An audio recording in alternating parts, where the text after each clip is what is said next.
questions from some of you about the storage in my studio. But when I started filming my storage, I noticed I got quite some tools in my studio, so I decided to split up the videos, and this is the first one. In this first video, I'm going to show you how I store my papers. Not only my regular papers, but also my collage papers. And I hope you find my tips or the way I do it helpful. If you do, please like this video and subscribe to this channel. And maybe you've got some more tips you want to share. Please leave them in the comments so we can all learn from them. So come on and I'll show you how I store my papers.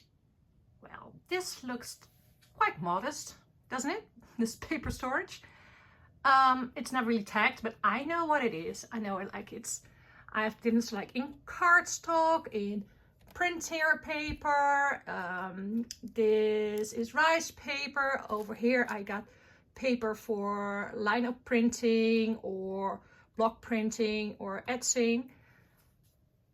Some tissue paper, some more tissue paper. This actually isn't paper, this is just rubber, so I can make stamps or something else crafty.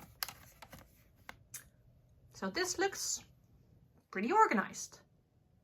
But then, you know, when you're an artist, you hardly ever organized. So this is on my best day. I try to clean up a bit. This still looks okay because these are some of my sketchbooks that aren't full yet. Some of them are even totally new that I have to fill. But I also have here my watercolor paper. It's even more watercolor paper. But I also have mixed media paper in here, drawing paper in here, cartridge paper, a bit of everything because, like I said, I love paper. On the other side, I have larger paper. Well, this is actually pretty large. This is A2, and I didn't store it in here because this looks pretty weird because it's sticking out. But I put it in here because I left it at another place, so it was like stored sideways, really flat. But then a drop of paint came down. So I thought, no, I'm not going to do it anymore. I put it here until I find a better place. But this part I actually use for the larger pieces of paper. This is like the A2 mixed media Canson. But I also have watercolor paper here. I have like A3 size mixed media paper. A lot of drawing paper underneath. So this is where my larger piece of paper go. The real large piece of paper are on top here, like the rice paper. This is cartridge paper. This is actually really good. Oh, I'm always afraid that there's something coming down. I'm not sure if you can see it like this. Well, this is actually IKEA paper. And IKEA paper is really good for putting on your tables or want to work with kids or just want to have fun, play yourself on, use it for sketches, and it's really cheap. Yeah, well, this is just another project. It's in here. You can see me. Hi! Coffee filters, that's of course paper. This is just some business papers. But then here I got some vintage papers. Like, I really love these, like the fashion papers, some old maps or books, or this dictionary, or like this has a graph on there, but also like, oh, well, I can an atlas. There are like, oh, many things in here that I can use in my projects. But when I started out with the vintage paper, I didn't start here. No, I started, there's actually more here. I started on the other side, was in here. Well, they're all got labels on them. And I started off with, like over here, book paper. But yeah, that filled up with books or with music sheets or whatever. Oh, I love this one. Not the outside, but the inside is really, really good. I find those gems in campsites and go there during holidays. What we have over here, I'll show this maybe in a different video, but book paper, of course I got envelopes and I got cards to stick with the paper, but I have vellum in here and photo paper. This started out to be like 250 white GSM paper, but also has some of my handmade papers in here. But yeah, it's still the white paper. Over here, some kind of paper, but it's more like wallpaper. And when you think this is the only wallpaper I've got, the small sheets that you got in a Home Depot, no, because when I go to the other side, I have these books, and I love these books, but I don't use them that much. See if I can get one out. Oh, okay. And you see, wallpaper. Well, this is decorated wallpaper, but I also got wallpaper that's like really toned down, so I can make projects on those as well. But then, of course, I got color paper. Well, here I got some papers I just took from magazines with images or text that I liked. Some packaging paper in here. This is also some tissue paper I use in projects. Yeah, this is some patterned miscellaneous I hardly ever use. My daughter uses all the time.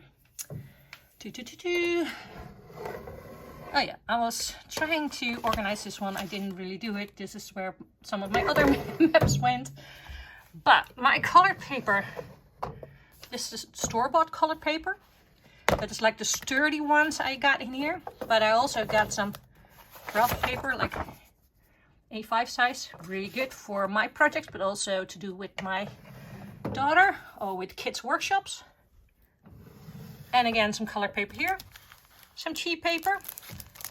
Some more expensive paper. But you can never run out of this paper. Like here, I actually covered my table, one of my tables, with paper. So this is really easy when you do, for example, jelly printing. Then I don't have to rub it off. I just rub it on here. But then I got loads of prints. I don't mean the prints that come out of this machine, but loads of prints made with, for example, my jelly print. And I used to keep them in boxes like this. That looks really organized, doesn't it? Well, sort of, because I organized them by color. This is, for example, green. And I got different green prints in here. But then I thought, well, maybe this isn't enough space. I need some more space. So I created some more space, but I forgot to put this in there. So I have now 2 green spaces to keep them, but it feels like organized. I'll show you the green drawer. Because I got this. I love it. It's all marked. And this is where I use, put my collage papers. For example, the green one. This one is stuffed as well. And all things I made, or scrap paper. But you know, scrap paper looks awfully good when you use it as collage paper in a painting. And I got it for a lot of colors, but also for white. This is black and white. or neutral. And yes, I do have some book papers and music sheets in here, but those are only the ones that I used already, are not full sheets. But the rest of them are with text or yeah, loads of things that I made, because you never can have enough neutrals. Everybody goes for the colors they love, but I encourage you, if you make sheets of paper, make neutrals and black and white as well. Here, those are more white. Those are old sheets from boats. My father-in-law or my grandfather, but also some that I painted myself.